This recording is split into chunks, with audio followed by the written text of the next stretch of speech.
ഈ ഘട്ടത്തിൽ നമ്മോടൊപ്പം മുതിർന്ന മാധ്യമ പ്രവർത്തകൻ ശ്രീ എ സജീവൻ കൂടി ചേരുകയാണ്. ഈ ശ്രീ എ സജീവൻ, നോക്കൂ, ഇവിടെ ഈ ഇ ഡി കേരളത്തിൽ മുട്ടിലഴയുകയാണ്. ഇ ഡിയുടെ രാഷ്ട്രീയ ലക്ഷ്യം വെച്ചുള്ള കളികളൊന്നും കേരളത്തിൽ നടന്നിട്ടില്ല. ഇപ്പോഴിതാ സംസ്ഥാന വിജിലൻസ് അവർക്കെതിരെ കൃത്യമായ തെളിവുകളുടെ അടിസ്ഥാനത്തിൽ മുമ്പോട്ട് പോവുകയാണ്.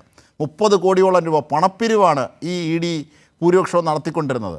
മാത്രമല്ല, ഇന്നിപ്പോൾ സുപ്രീം കോടതിയിൽ നിന്ന് വലിയ വിമർശനം ഇ ഡിക്ക് നേരിടേണ്ടി വന്നു. എന്താണ് ഈ ഘട്ടത്തിൽ രാജ്യത്താകമാനം കേരളത്തിലടക്കമുള്ള പ്രശ്നങ്ങളുടെ പശ്ചാത്തലത്തിൽ ഇ ഡിയെ വിലയിരുത്താനാവുക?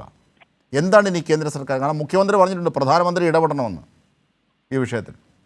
ഇല്ല, വളരെ കൃത്യമായിട്ടും ഇ ഡിയുടെ പ്രവർത്തനം എന്ന് പറയുന്നത് നമുക്കറിയാം. അവർ ചെയ്യേണ്ട ജോലിക്ക് അപ്പുറത്തേക്ക് വിധേയത്വത്തോടു കൂടിയിട്ട് കേന്ദ്ര സർക്കാരിന്റെ ആജ്ഞക്കനുസരിച്ചിട്ട് സർക്കാരിന് ആരോടൊക്കെ വിരോധമുണ്ട്, ഏതൊക്കെ രാഷ്ട്രീയ പാർട്ടികളോട്, ഏതൊക്കെ സംസ്ഥാന സർക്കാരുകളോട് വിരോധമുണ്ടോ അവരെയൊക്കെ ശ്വാസം മുട്ടിച്ച് പരിധിയിൽ നിർത്താനുള്ള ശ്രമം വ്യക്തികളാണെങ്കിൽ പോലും അതേപോലെയാണ് ചെയ്യുന്നത്. അപ്പോൾ ഈ ഇ ഡി മാത്രമല്ല, എല്ലാ കേന്ദ്ര അന്വേഷണ ഏജൻസികളും അങ്ങനെ ആണെന്നുള്ള കാര്യം നമുക്കറിയാം. പ്രത്യേകിച്ച് ഇ ഡിക്കുള്ളൊരു കാര്യം എന്ന് പറയുന്നത് സാമ്പത്തിക ഇടപാടുമായി ബന്ധപ്പെട്ട കുരുക്കിൽ ആളുകളെ പെടുത്താൻ വളരെ എളുപ്പമാണ്. മറ്റു തെളിവുകളൊന്നും വേണ്ട.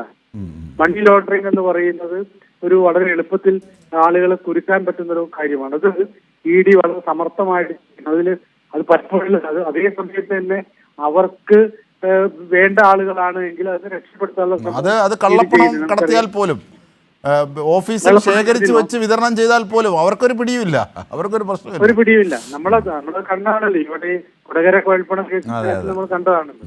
അത് വളരെ എളുപ്പത്തിൽ അതിൽ നിന്നൊക്കെ രക്ഷിച്ചെടുക്കാൻ പോകുന്നു. അതേ വ്യക്തികൾ തന്നെയാണ് കേരളത്തിൽ ഇപ്പോൾ ഈ വിജിലൻസിന്റെ പിടിയിലായിട്ടുള്ള ആളുകൾ. അപ്പൊ സ്വാഭാവികമായിട്ടും ഈ അന്വേഷണ ഏജൻസി എന്ന് പറയുന്നത് ഒരു തരത്തിലുള്ള വിശ്വാസ്യതയുമില്ലാത്ത ഒന്നായിട്ട് മാറിയിരിക്കുന്നു. നേരത്തെ സുപ്രീം കോടതി CBI കുറിച്ച് പറഞ്ഞത് കൂട്ടിലടച്ച് ഇന്നിപ്പോ ഇ ഡിയെ കുറിച്ച് സുപ്രീം കോടതി പറഞ്ഞിരിക്കുന്നത് വളരെ രൂക്ഷമായ ഭാഷയിലാണ്. കാരണം ഫെഡറൽ മൂല്യങ്ങളെ ലംഘിക്കുന്നു, പരിധി കടക്കുന്നു. ഈ തമിഴ്നാട്ടിലെ ബിവറേജസ് കോർപ്പറേഷൻ അവരുടെ മദ്യ കമ്പനി, അതിനെതിരായ ഒരു അന്വേഷണം അത് സ്റ്റേ ചെയ്തിരിക്കുകയാണ്. ഇ ഡിയുടെ അന്വേഷണം സ്റ്റേ ചെയ്തുകൊണ്ടാണ് സുപ്രീം കോടതി ഇത്തരത്തിൽ വിമർശിച്ചിരിക്കുന്നത്. ശ്രീ എ സജീവൻ, തീർച്ചയായിട്ടും അതെ. ഞാൻ നേരത്തെ പറഞ്ഞത് CBI കുറിച്ച് കൂട്ടിലടച്ച് തൊട്ടാന്നാണ് പറഞ്ഞില്ല. അപ്പോ അതിനെ തന്നെ മെരുക്കിയെടുക്കുന്ന രീതിയിലേക്ക് കാര്യങ്ങൾ കൊണ്ടുപോകുന്നു. ഇതൊക്കെ അതല്ല. ഇത് വളരെ ക്രൂരമായ രൂപത്തിൽ മറ്റുള്ളവരെ എതിരാളികളെ വേട്ടയാടാൻ വേണ്ടിയിട്ട് ഉപയോഗിക്കുന്നതാണ്. ആ രീതിയിൽ ഒരുപക്ഷെ എനിക്ക് തോന്നുന്നു ഇന്ത്യയുടെ ചരിത്രത്തിൽ ഇങ്ങനെ ഒരു അന്വേഷണ ഏജൻസി ഇത്രയും വഷളായ രൂപത്തിൽ മാറിയിട്ടില്ല. വളരെ മോശമായ രൂപത്തിൽ ഇ ഡി നടത്തുന്ന അന്വേഷണങ്ങൾ നമുക്കറിയാം. ഇ ഡി എടുക്കുന്ന കേസുകളുടെ അവസാനം ഘട്ടമെത്തുമ്പോൾ കോടതി തന്നെ ചോദിക്കും, ഇത് എന്താണ് തെളിവ്, ഇത് എന്തിനു വേണ്ടിയിട്ടാണ് ഇദ്ദേഹത്തെ അറസ്റ്റ് ചെയ്തത്? ഇങ്ങനെയുള്ള ചോദ്യങ്ങൾ ആവർത്തിച്ച് പല ഹൈക്കോടതികളും ചോദിക്കുന്നത് നമ്മൾ കേട്ടതാണ്.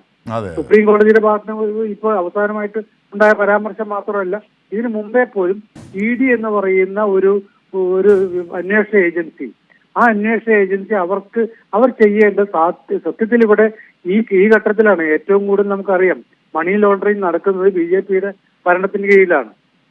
അവർ ആ രീതിയിൽ പോയാൽ പിടിയിലാവുന്ന സ്വാഭാവികമായിട്ടും ആരാണെന്നുള്ള കാര്യം നമുക്ക് ഈ കൊടകര ബന്ധപ്പെട്ട് കൃത്യമായിട്ട് അറിയാം. അതേ രീതിയിൽ പോകാതെ വിധേയത്വത്തിന് അപ്പുറത്തേക്കുള്ള രീതിയിലേക്ക് ഒരു വളരെ എന്താണ് രാജാവിനേക്കാൾ വലിയ രാജഭക്തി കാണിക്കുന്ന ഒരു ഏജൻസി, അന്വേഷണ ഏജൻസി എന്ന് പറഞ്ഞുകൂടാ, ഒരു പ്രസ്ഥാനമായിട്ട് മാറിയിരിക്കുകയാണ്. അതെ അതെ, അങ്ങനെ തട്ടിപ്പും പണപ്പിരിവും ഒക്കെയായി ആ ഏജൻസി അധപ്പതിക്കുന്നു. ജനങ്ങളുടെയും സർക്കാരിൻ്റെയും ഒക്കെ പണം വാങ്ങിയാണ് ഇത്തരത്തിൽ ഇ ഡി നീങ്ങുന്നത്. ഇ ഡി അങ്ങനെ ഒരു കറക്ക് കമ്പനി ആവാൻ പാടില്ല, കാരണം അതൊരു ഉത്തരവാദിത്തപ്പെട്ട ഏജൻസിയാണ്.